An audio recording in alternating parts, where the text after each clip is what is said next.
Watch JCI World News every Thursday night from 7 to 8 p.m.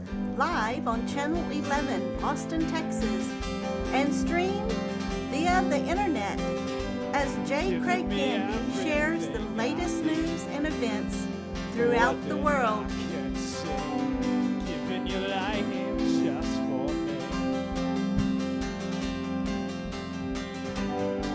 Welcome to JCI World News. My name is Craig Gandy. Thank you for joining me this evening. 2 months ago, April the 20th, there was an oil rig explosion, the Deepwater Horizon rig in the Gulf of Mexico.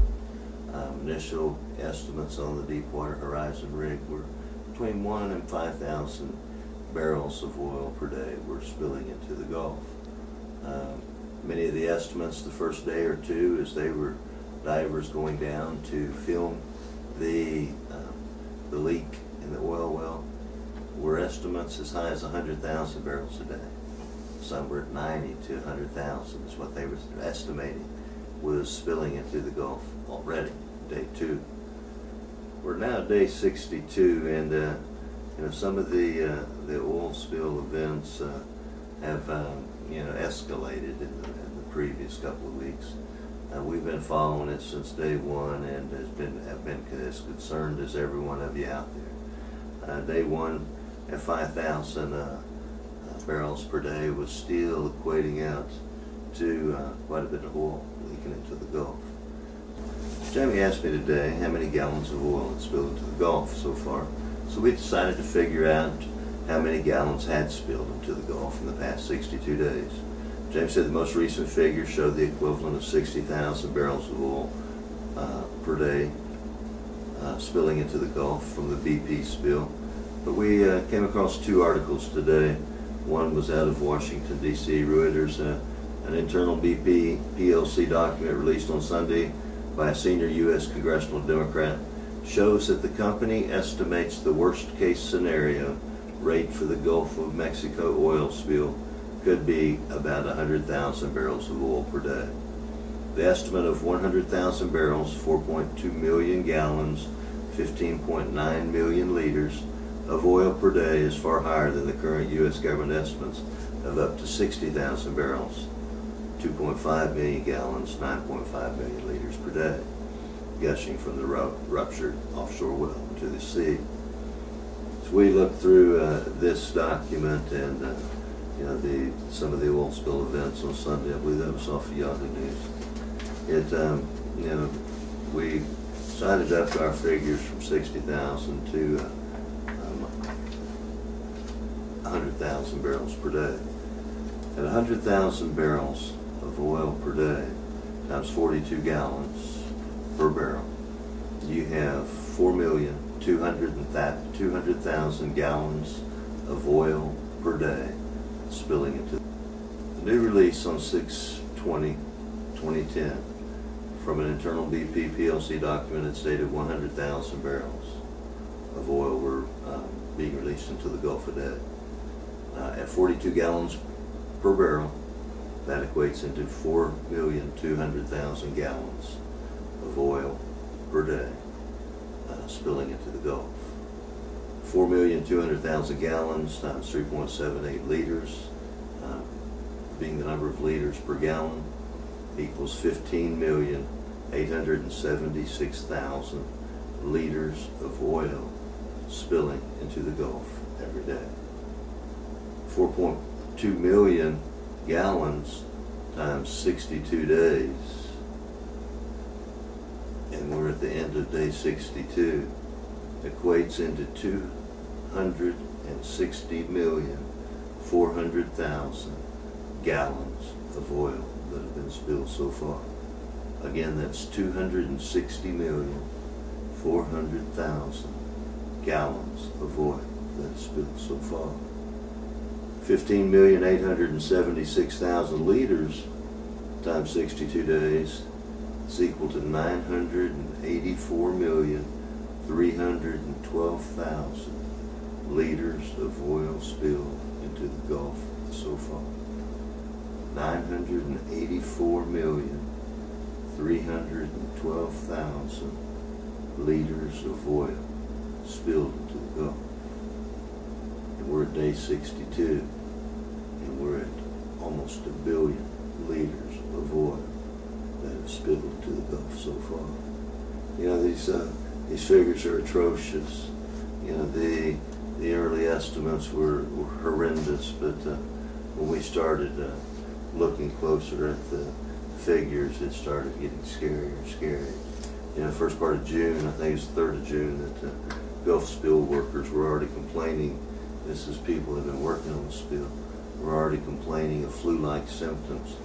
You know, the reports are saying that gas is seeping up from the floor that could start causing explosions. You know, people are talking about gas bubbles forming under the crust of the sea floor that are starting to grow and to consume so much area that if they happen to explode, could cause such a rush of water that a tidal wave could completely cover the state of Florida before the tidal wave subsides. It's kind of scary times when you look at the amount of tragedy that's going on in the Gulf and how tragic it is of the inaction of everyone involved. You know, I can point the finger at BP or I can point the finger at President Bush, but I really have to point the finger at everybody. You know, everybody with any level of authority should have been involved in ensuring that people were doing something in the Gulf to get it taken care of. You know, everything from the booms to keep the oil off the coastline, and that's got to be our primary concern first, is to protect the coastline.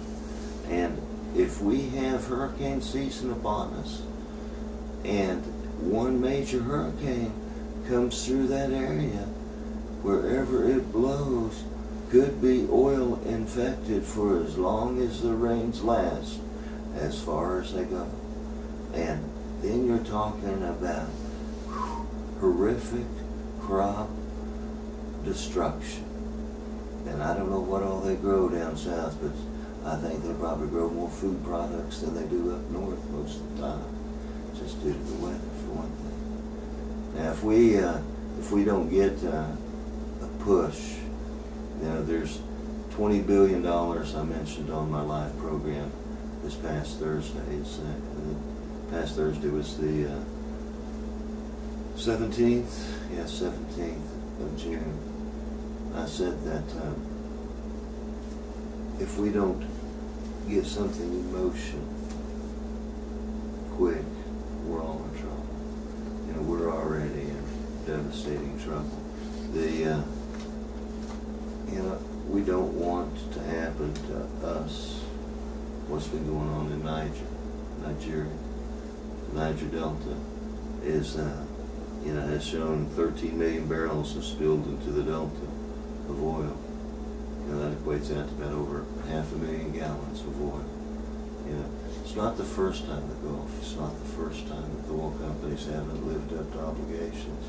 You know, stories coming out of Ecuador, there's a movie being released about what's going on in Ecuador with the oil companies. I believe it's Conoco and Shell. And they are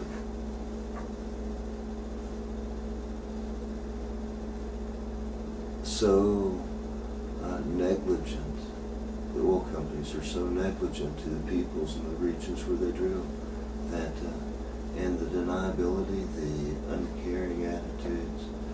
You know, I look at the heartlessness of bankers and oil companies and some politicians, you know, that they could care less about the people they serve, the communities they go into, the people that live there, their own employees that live there, they get sick too, and they could care less.